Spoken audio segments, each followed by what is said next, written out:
ನಮಸ್ಕಾರ warriors, welcome to inspiring warriors. ಇಂದು ನಾವು ನಿಮ್ಮ ಜೊತೆ ಮಾತಾಡ್ತಿಲ್ಲ, ನಿಮ್ಮ ಆತ್ಮವಿಶ್ವಾಸವನ್ನು ಬಡಿದೆಬ್ಬಿಸಲು ಬಂದಿದ್ದೇವೆ. ನಮಗೆಲ್ಲರಿಗೂ ಒಂದು ದೊಡ್ಡ ಭ್ರಮೆ ಇದೆ, ಅದೇನೆಂದರೆ ನಮ್ಮ ಬಳಿ ಇನ್ನೂ ಸಮಯ ಇದೆ ಎಂದು. ಆದರೆ ನೆನಪಿಡಿ, ಈ ಕ್ಷಣ ನೀವು ಉಸಿರಾಡುತ್ತಿದ್ದೀರಿ ಎಂದರೆ ನೀವು ಸಾವಿನ ಕಡೆ ಒಂದು ಹೆಜ್ಜೆ ಹತ್ತಿರವಾಗುತ್ತಿದ್ದೀರಿ ಎಂದರ್ಥ. ನಮಗೆ ಸಿಕ್ಕಿರುವುದು ಒಂದೇ ಜೀವನ, ಹಾಗೆ ಒಂದೇ ಅವಕಾಶ. ನೀವು ಈ ಜಗತ್ತಲ್ಲಿ ಏನನ್ನು ಸಾಧಿಸಲು ಬಂದಿದ್ದೀರಿ? ಕೇವಲ ಬಂದು ಹೋಗೋದಕ್ಕಲ್ಲ, ನಿಮ್ಮೊಳಗೆ ಸಮಾಜವನ್ನೇ ಬದಲಾಯಿಸುವ ಯೋಧನೆ ತಾನೆ. ಆದರೆ ಆತ ಸೋಮಾರಿತನದ ಸಂಕೋಲೆಯಲ್ಲಿ ಸಿಲುಕಿದ್ದಾನೆ. ಆ ಸಂಕೋಲೆ ಕತ್ತರಿಸುವ ಸಮಯ ಬಂದಿದೆ. ಗಡಿಯಾರದ ಮುಳ್ಳು ನಿಲ್ಲುವುದಿಲ್ಲ, ನಿಮ್ಮ ಕನಸುಗಳಿಗಾಗಿ ಕಾಯುವುದಿಲ್ಲ. ನೀವು ಸುಮ್ಮನೆ ಕುಳಿತಿದ್ದರೆ ಜೀವನ ನಿಮ್ಮನ್ನು ತುಳಿದು ಮುಂದೆ ಹೋಗುತ್ತದೆ.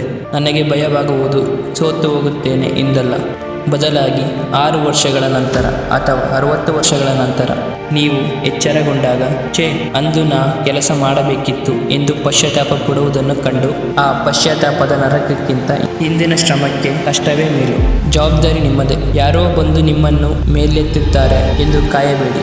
ಆ ಅದ್ಭುತ ಐಡಿಯಾ ತನ್ನಕ್ಕಷ್ಟೇ ತಾನೇ ಸಾಕಾರಗೊಳ್ಳುವುದಿಲ್ಲ. ನೀವು ಬರೆಯಬೇಕೆಂದುಕೊಂಡ ಪುಸ್ತಕ ನಿಮಗಾಗಿ ಕಾಯುತ್ತಿದೆ. ಜಿಮ್ಗಳಲ್ಲಿರುವ ಆ ವೇಟ್ಗಳು ನಿಮ್ಮ ಕೈಗಳಿಗಾಗಿ ಕಾಯುತ್ತಿವೆ. ನಿಮ್ಮ ಜೀವನ ಶಿಲ್ಪಿ ನೀವೇ. ನೆಪಗಳನ್ನು ಹೇಳುವುದು ನಿಲ್ಲಿಸಿ. ಇಂದು ಮೂಡಿಲ್ಲ, ನಾಳೆ ಮಾಡೋಣ, ಸರಿಯಾದ ಸಮಯ ಬರಲಿ. ಇವೆಲ್ಲವೂ ಸೋಲುವವನ ಲಕ್ಷಣ. ಗೆಲ್ಲುವವನಿಗೆ ಪ್ರತಿ ಕ್ಷಣವೂ ಸರಿಯಾದ ಸಮಯವೇ. ಹಾಗೆ ನಿರ್ದಿಷ್ಟ ಗುರಿ, ಕೇವಲ ಕನಸು ಕಾಣಬೇಡಿ. ನನಗೆ ಸ್ಪಷ್ಟತೆ ಬೇಕು. ಸೋಮವಾರ ಬೆಳಗ್ಗೆ 5 ಗಂಟೆಗೆ ನೀವು ಏನು ಮಾಡುತ್ತಿದ್ದೀರಿ?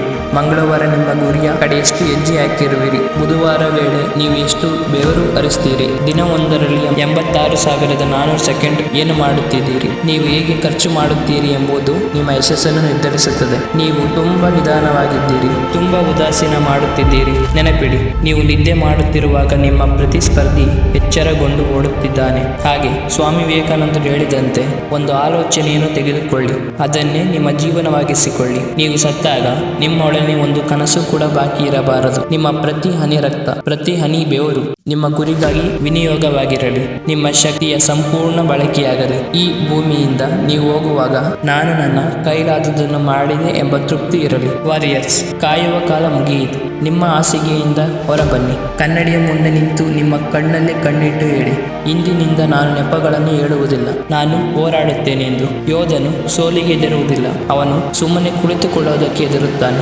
ಹಿಂದೆ ಆ ಒಂದು ಹೆಜ್ಜೆ ಇಡಿ, ಯಶಸ್ಸು ನಿಮ್ಮ ಬೆನ್ನ ಹಿಂದೆ ಬರುತ್ತದೆ. ನೀವು ಸಾಮಾನ್ಯರಲ್ಲ, ನೀವು ಬರೋಬ್ಬರಿ ಅಸಾಮಾನ್ಯ ಶಕ್ತಿಯುಳ್ಳ ಯೋಧರು.